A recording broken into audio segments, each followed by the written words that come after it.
샬롬, 이동춘 목사입니다.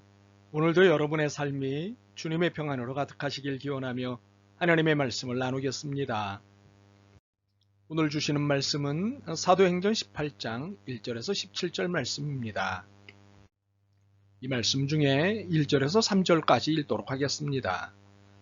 그 후에 바울이 아덴을 떠나 고린도에 이르러 아굴라라 하는 본도에서 난 유대인 한 사람을 만나니 글라우디오가 모든 유대인을 명하여 로마에서 떠나라 하므로 그가 그 안에 브리스길라와 함께 이달리아로부터 새로 온지라. 바울이 그들에게 감해 생업이 같으므로 함께 살며 일을 하니 그 생업은 천막을 만드는 것이더라. 아멘. 사도행전 18장 1절에서 17절 말씀을 본문으로 사도행전 강의 32번째 시간 그리스도인의 인복에 대해 라는 제목으로 말씀을 나누도록 하겠습니다. 인간에게 행복의 조건은 다양하지요. 큰 어떤 것에서부터 소소한 어떤 것에 이르기까지 인간을 행복하게 해주는 조건은 다양합니다. 그리고 행복을 느끼는 인간의 자세도 다양합니다. 큰 것에야 행복을 느끼는 사람이 있는 반면 사소한 것에도 행복을 느끼는 사람이 있습니다. 그러고 보면 행복은 소유나 관계와 연관되어 있는 것을 알 수 있습니다. 그러므로 우리는 무엇 또는 누구를 만나느냐에 따라 행복의 정도가 달라지는 것이지요. 특히 오늘의 본문을 통한 우리의 관심은 누구와 만났느냐에 따라 행복의 정도가 정해진다라는 것에 있습니다. 소위 인복에 관심이 있습니다. 바울은 문명의 도시이자 우상이 가득한 도시 아테네를 떠나 고린도로 왔습니다. 사실 고린도도 우상 숭배로 유명한 도시입니다. 이곳에서 바울이 행한 사역은 여러 도시와 같았습니다. 주로 회당을 중심으로 복음 사역을 했습니다. 그런데 본문이 우리를 주목하게 하는 것은 이전 본문들과는 달리 사람들에 대해 주목하게 합니다. 특히 본문에 소개되고 있는 사람들이 바울의 복음 사역에서 각각 어떤 역할을 했는지 주목하게 합니다. 이들은 무엇보다도 바울의 인복과 연결되기도 합니다. 그래서 인복을 중심으로 살펴보겠습니다. 먼저 아굴라와 브리스길라입니다. 바울이 고린도에 도착해서 얻은 최고의 선물은 아마 아굴라와 브리스길라 부부가 아닐까 싶습니다. 이 부부는 이후 바울의 사역 인생에 없어서는 안 될 동역자가 되었기 때문입니다. 바울이 이 부부를 어떻게 표현했는지 볼까요? 로마서 16장 3절과 4절입니다. 너는 그리스도 예수 안에서 나의 동역자들인 브리스가와 아굴라에게 문안하라. 그들은 내 목숨을 위하여 자기들의 목까지도 내놓았나니 나뿐 아니라 이방인의 모든 교회도 그들에게 감사하느니라. 이 부부가 고린도에 오게 된 것은 사실 바울 때문이 아니었습니다. 바울을 알아서 찾아온 것이 아니었습니다. 로마의 새로 개정된 법에 의해 로마에 거주하는 유대인들은 로마를 떠나야 했기 때문입니다. 유대인인 아굴라가 로마 출신의 아내 브리스길라와 함께 이곳 고린도를 선택했을 뿐입니다. 2절과 3절입니다. 아굴라라는 본도에서 난 유대인 한 사람을 만나니 글라우디오가 모든 유대인을 명하여 로마에서 떠나라 한 고로 그가 그 안에 브리스길라와 함께 이달리아로부터 새로 온지라. 바울이 그들에게 감해 생업이 같음으로 함께 살며 일을 하니 그 생업은 천막을 만드는 것이더라. 어쩔 수 없이 고심 끝에 선택한 도시에서 바울을 만난 것입니다. 물론 바울이 먼저 이들에게 갔습니다. 아마 복음 전하기 위해 갔다기보다는 같은 업, 즉 텐트 기술자라는 같은 업을 갖고 있었기에 자연스레 만나게 된 것으로 보입니다. 당시 로마에는 각 신전에서 제사를 드릴 때나 원형 경기장에서 경기를 관람할 때에 뜨거운 태양을 피하기 위해 대형 천막이 필요하였고요.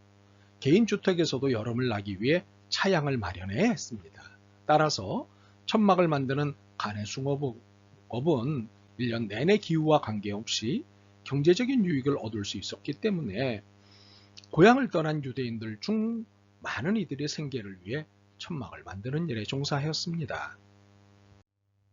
상황적으로 바울은 필요에 의해 자연스럽게 아굴라 부부를 만났던 것입니다.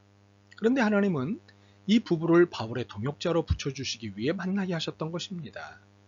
제가 마치 20여 년 전 교회에 필요한 물건을 사러 세종슈퍼에 갔다가 조상재 장로님, 남경희 권사님 부부를 만난 것과 같습니다.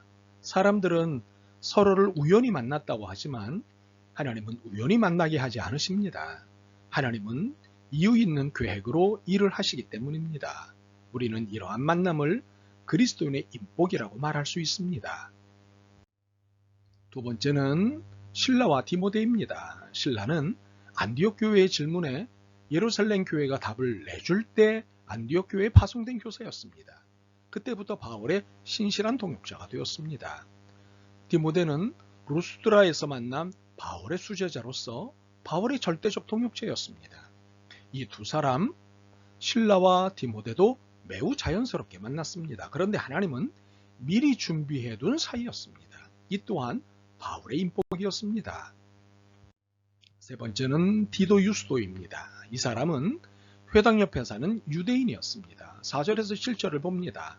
안식일마다 바울이 회당에서 강론하고 유대인과 헬라인을 권면하니라. 실라와 디모데가 마게도냐로부터 내려오매 바울이 하나님의 말씀에 붙잡혀 유대인들에게 예수는 그리스도라 밝히 증언하니 그들이 대적하여 비방하거늘 바울이 옷을 털면서 이르되 너희 피가 너희 머리로 돌아갈 것이요 나는 깨끗하니라. 이후에는 이방인에게로 가리라 하고 거기서 옮겨 하나님을 경외하는 디도 유스도로 하는 사람의 집에 들어가니 그 집은 회당 옆이라. 바울 일행의 거처를 허락해 준 사람이었습니다. 회당 접근성이 좋아서 이곳을 선택한 것이지만 디도 유스도가 허락했기 때문에 그곳에 기거할 수 있었습니다. 그런데 이 허락은 매우 위험한 결정이었습니다. 유대인들이 난리칠 것을 예상했다면 매우 위험한 결정이었기 때문입니다. 그런데 디도 유스도는 이 위험한 결정을 했고 바울 일행을 기속할 수 있도록 했습니다.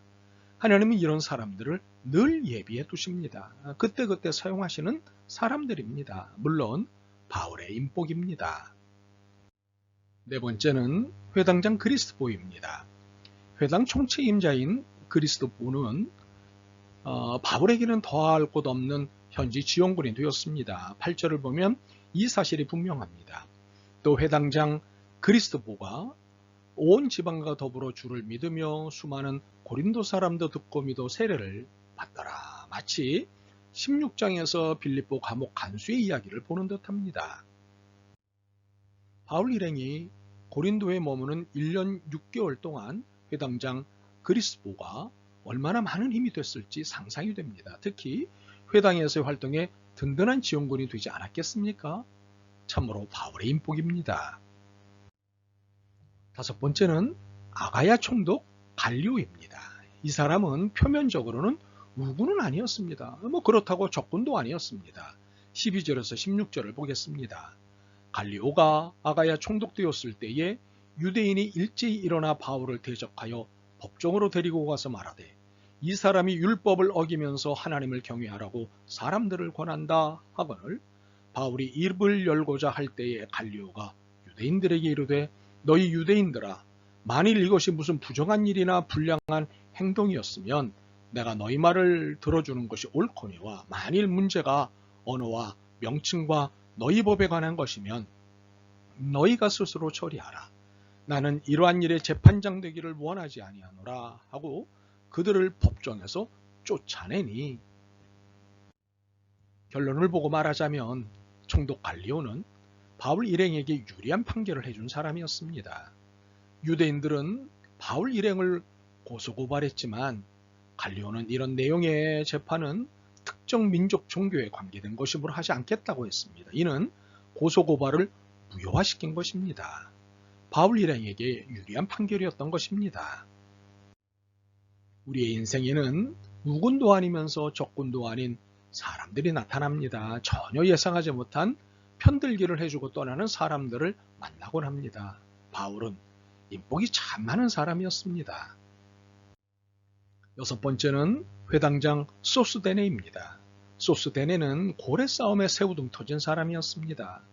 총독 갈리오의 판결에 열받은 유대인들이 그 화풀이를 회당장 소스데네에게 했기 때문입니다. 17절을 보죠. 모든 사람이 회당장 소스데네를 잡아 법정 앞에서 때리되 갈리오가 이 일을 상관하지 아니하니라. 이 양반은 난데없는 봉변을 당한 사람입니다. 명분은 바울 일행이 안식일마다 회당에서 복음을 전하는 일을 방치했다는 이유였을 것입니다.